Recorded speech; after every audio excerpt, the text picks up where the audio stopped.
સાબરકાંઠા જિલ્લાના પ્રાંતિજના વડવાસામાં આવેલ નવજીવન ઉત્તર બુનિયાદી વિદ્યાલય ખાતે ગ્રામજનોનો હોબાળો।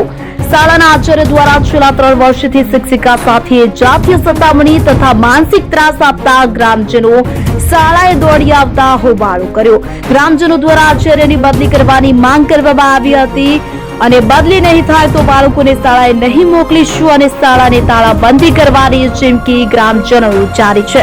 આચાર્ય દ્વારા શિક્ષિકાને અવારનવાર પ્રેમ સ્વીકારવા દબાણ થતા લગ્ન કરવા અને શિક્ષિકાના વોટ્સએપ ઉપર શાયરી મેસેજ સહિત વિભત્સ માંગણીઓથી ત્રાસ આવી જતા શિક્ષિકા દ્વારા રજૂઆત કરાઈ છે। પીડિતા શિક્ષિકા દ્વારા જિલ્લા શિક્ષણાધિકારી, ટ્રસ્ટી મંડળ, ગ્રામજનો તથા પ્રાંતિજ પોલીસ સ્ટેશનમાં લેખિતમાં રજૂઆત કરવામાં આવી।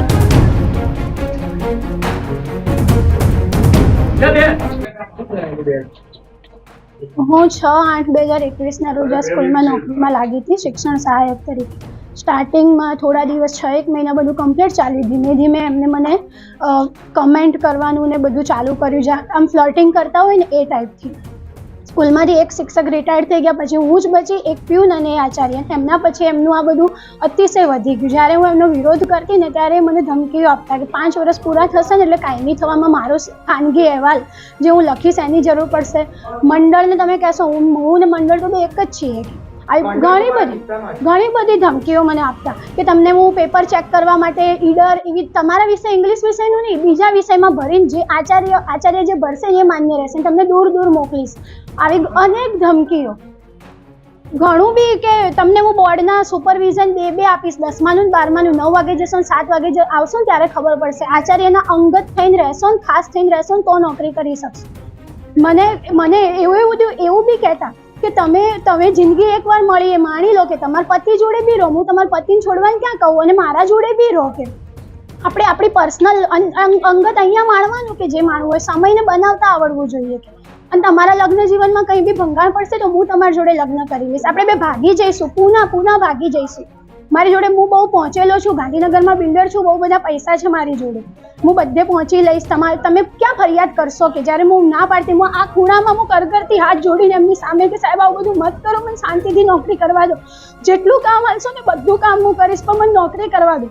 જ્યારે હું આનો અસ્વીકાર કરું ત્યારે મને એટલું કામ કરાવતા ને મારી જોડે જેમ તેમ બોલતા મન ફાવે એમ, એટલે કંઈ કરીને ત્યાં અમારા કંટ્રોલમાં આવી જાય।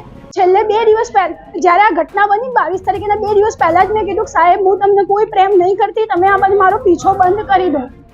વોટ્સએપમાં શાયરીઓ અને લવના સ્ટેટસો ને બધું અને કમ્પલસરી મને બતાવે કે જુઓ મારું સ્ટેટસ ખોલો, ચલો જુઓ, કેમ તમે કંઈ રિપ્લાય નથી કરતા, આવા બધું મને પરાણે જબરજસ્ત। અને એના ઓફિસમાં જે કમ્પ્યુટરનો ખૂણો રહ્યો ને ખૂણામાં મને 3-4 કલાક બેસાડી રાખતા, એમનું કામ મારા જોડે કરાતા અને ઇન બિટવીને મને ગળામાં, ખભા ઉપર બધે જ અડપલા કરતા।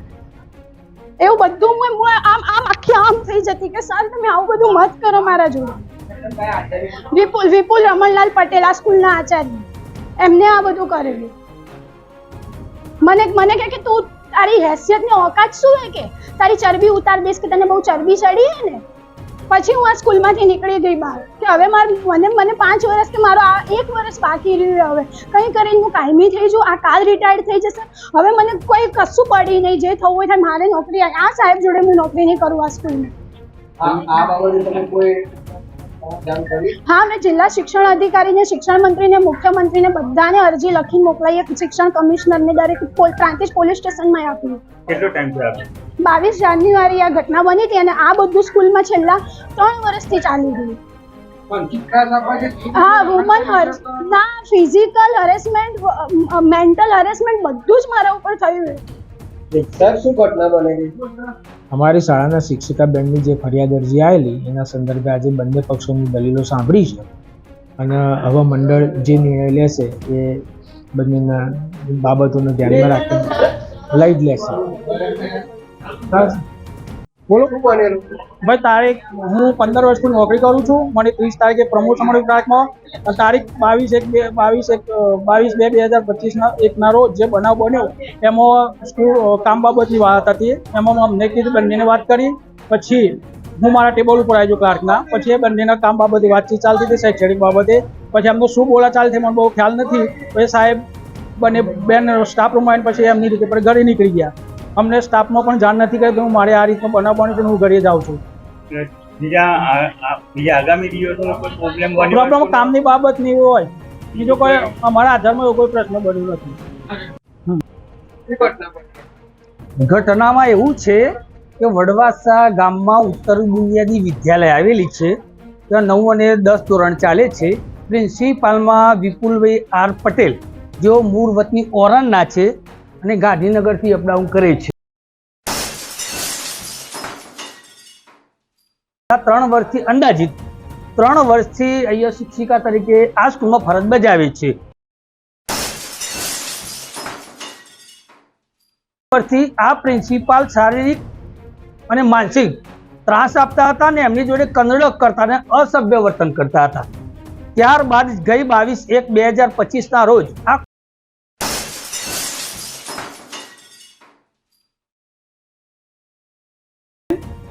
માનસિક ને શારીરિક રીતે પડી ભાગ્યા હતા અને તેઓએ કાયદાકીય મુજબ ડીઓ ઓફિસ હિંમતનગર ખાતે, સરકારશ્રીમાં ગાંધીનગર ખાતે તેમજ તેમના ટ્રસ્ટીને પણ લેખિતમાં રજૂઆત કરેલ.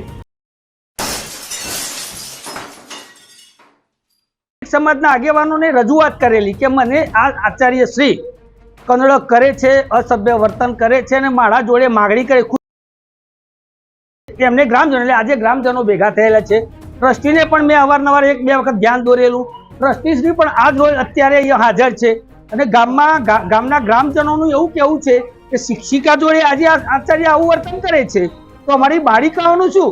તેમના વાલીઓને એવું કે અમારી બાળિકાઓને પણ આ રીતે ભવિષ્ય કનડક કરે, હેરાન કરે, એમની સાથે અસભ્ય પણ વર્તન કરી શકે એવું છે. એટલે ગ્રામજનોનું એક જ કહેવું છે કે આ પ્રિન્સિપાલની અમારે જરૂર નથી અને ગ્રામજનોએ ટ્રસ્ટીને એવું કીધું કે જ્યાં સુધી આનો નિવારણ ના આવે ત્યાં સુધી આ ટ્રસ્ટીને ટ્રસ્ટીઓ કે આ આચાર્યને તમે અહીંયા હાજર રહેવા દેશો નહીં.